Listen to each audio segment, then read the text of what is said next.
Hello students, आज जो हमारा चैप्टर चल रहा है वाक का तीसरा पैराफ्रेज हम सब लोग यहाँ पे पढ़ेंगे। तो मेरे साथ पढ़िएगा वाक चैप्टर का तीसरा पैराफ्रेज। चलो पढ़ते हैं इसको। आई सीधी राह से गई न सीधी राह, सुसुम सेतु पर खड़ी थी बीत गया दिन आह। जेब टटोली कोड़ी ना पाई, माझी को दूं क्या उतराई। ठीक है, ये हमारा पैरा खत्म होता है। ठीक है, अब हम इसका एक्सप्लेनेशन देंगे। हेलो स्टूडेंट्स, आज हमने अभी जो वाक का तीसरा वाला पैरा पढ़ा है, अब हम उसको एक्सप्लेन करेंगे। क्योंकि ये चीज़ें सब अध्यात्म से जुड़ी हैं तो हमें इनको समझना बहुत ज़रूरी है। अध्यात्म हमारे जीवन का सबसे महत्वपूर्ण भाग है, जो जीवन में संयम, शांति और प्रेम का संदेश देता है। इसीलिए इन चीज़ों को समझना शायद हमें एक अच्छे इंसान बनने की तरफ इशारा करता है। तो अध्यात्म के तहत इन चैप्टर्स का एक्सप्लेन हमने किया है और है ही ये चैप्टर अध्यात्म से रिलेटेड। तो अब हम जो तीसरे वाक का तीसरा दलदास जी का लिखा वाक जो हम तीसरा संपद समझाने जा रहे हैं, तो इसमें हम देखते हैं। सबसे पहले हम इसको एक बार ओवरव्यू इसलिए करते जाते हैं कि जिससे कि हम हर लाइन को आपको अच्छे तरीके से समझाते हैं, तो इसलिए हम ओवरव्यू करते हैं। फिर से आई सीधी राह से गई न सीधी राह। देखिए, जब हमें जीवन मिलता है, हमें जीवन परमपिता परमात्मा के द्वारा जीवन दिया जाता है और उनके द्वारा हमें समझाया भी यही जाता है कि हमें जीवन में सरलता, सहजता, सत्कर्मों को लेकर अपना जीवन यापन करना है।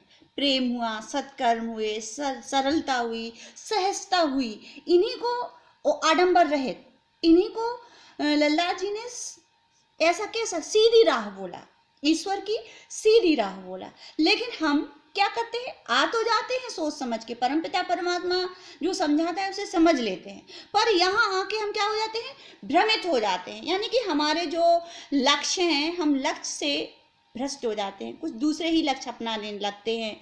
वो सांसारिक लक्ष्य होते हैं जिनका अंत में कोई मूल नहीं होता है। तो फिर क्या होता है, इसीलिए वो लाइन आती है, गई ना सीधी राह। अब हम क्या करते हैं, हम भ्रमित हो जाते हैं, लक्ष्य से हीन हो जाते हैं, विहीन हो जाते हैं, और हम दूसरी चीज़ों को यानी कि ईश्वर को पाने का कोई दूसरा रास्ता या सांसारिक मोह माया में भटक जाते हैं। उसका तो सीधी राह ना अपना। एग्जाम्पल के लिए समझ लो कि आज हम आपको समझाते हैं, एग्जाम्पल लेते हैं। एक चीज़, जैसे माना कि आपको किसी दुकान पर जाना और एक बढ़िया सी मैगी खरीदनी है। खुश हो गए ना मैगी के नाम सुन के, अच्छी बात है। ठीक है, अब आपको खरीदनी मैगी। आप दुकान पे जाने के दो रास्ते, एक रास्ता वो है जिसे आप बहुत जल्दी, बहुत शॉर्टकट यानी कि सहज और सरल है, ठीक है, ये ईश्वरवादी रास्ता है। दूसरा रास्ता सांसारिक मोह माया से, यानी कि बहुत घना जंगल है, पानी है, नदियां हैं, इतनी ज़्यादा रुकावटें हैं, वो है। हम भ्रमित हैं, हमने वो वाला टेढ़ा मेढ़ा रास्ता जाने के लिए चुन लिया। मैगी के लेने का लक्ष्य, हमारा रास्ता टेढ़ा मेढ़ा, पहुंचना उसी दुकान पे है। ईश्वर ने कहा था सहजता सरलता से जाना, प्रेम से भरा हुआ रास्ता है, ठीक है, सत्कर्मों से, ऐसा रास्ता चलना था। अब दुकान पे पहुंचे मैगी लाने के लिए, ऐसा टेढ़ा मेढ़ा रास्ता जलेबी वाला, पहुंच गए भैया, लड़ते झगड़ते भिड़े पुते रास्ते पे पहुंच गए। किसको दोष दिया, ईश्वर को और भगवान को, किस्मत को। लेकिन ये कहीं कोई दोषी नहीं है, हमने खुद चुना। ठीक, तो यही है हमारा गई ना सीधी राह। हमने खुद अपने टेढ़ा मेढ़ा रास्ता सुना, हमने खुद अपने आप बर्बादी को अपने आप आमंत्रित कर लिया, तो गई ना सीधी राह। आगे बढ़ते हैं। सुसुम सेतु पर खड़ी थी बीत गया दिन आह।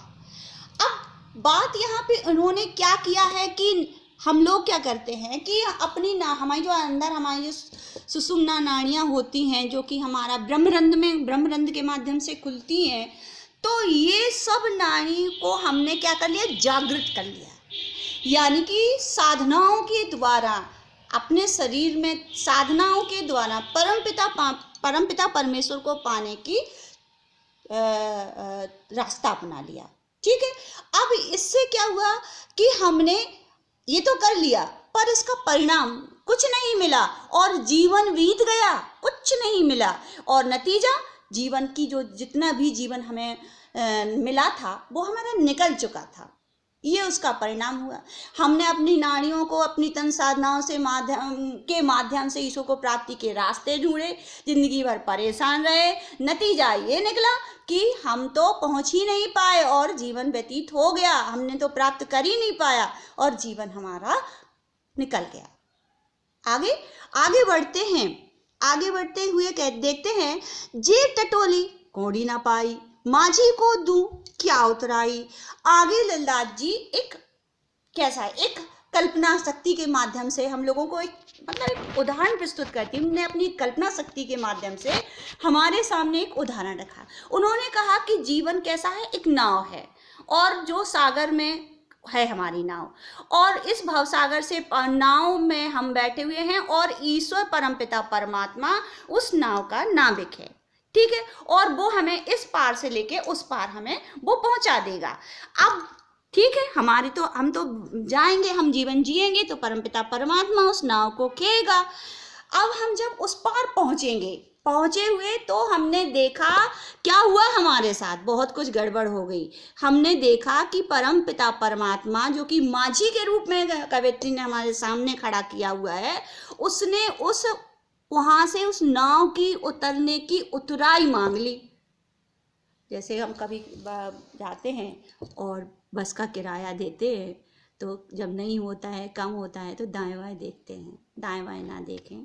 तो ऐसे ही हुआ है कि अब जब उन्होंने, नाविक ने उतराई मांग ली और हमने दाएं बाएं यहाँ वहाँ देखना शुरू कर दिया ना। क्यों इसलिए कि उस परमपिता परमात्मा को हमारे पास देने के लिए कुछ भी नहीं था।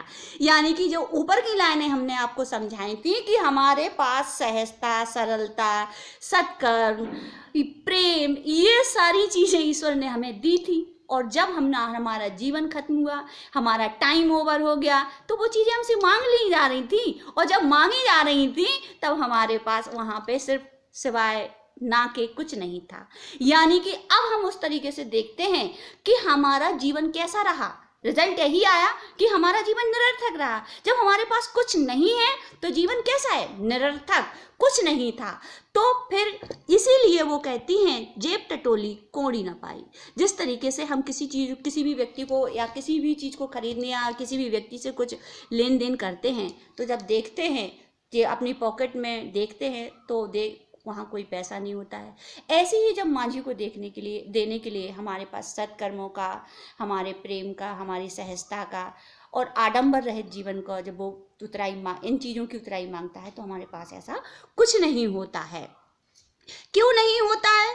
क्योंकि हम भ्रमित हो गए थे। हमने अपनी शक्ति, अपनी ऊर्जाएं दूसरी तरीके में लगा दी थे, दूसरे प्रयोग किए, ईश्वर को पाने के रास्ते ही बदल दिए थे। इसीलिए लेखिका कवयित्री कहती है कि मैं भूल गई थी कि ईश्वर को दिखावा और आडंबर बिल्कुल नहीं पसंद है, बल्कि भक्ति की सहजता और प्रेम उसको चाहिए था, जो कि उसके पास नहीं था। इसलिए उसका जीवन और मेरा जीवन, मतलब हम सभी का जीवन कैसा हो गया था, निरर्थक हो गया था। और उसके पास एक कौड़ी भी ना दी जो अपने परमपिता परमात्मा को इस जीवन को जीने के बाद उसकी उतराई दे सके।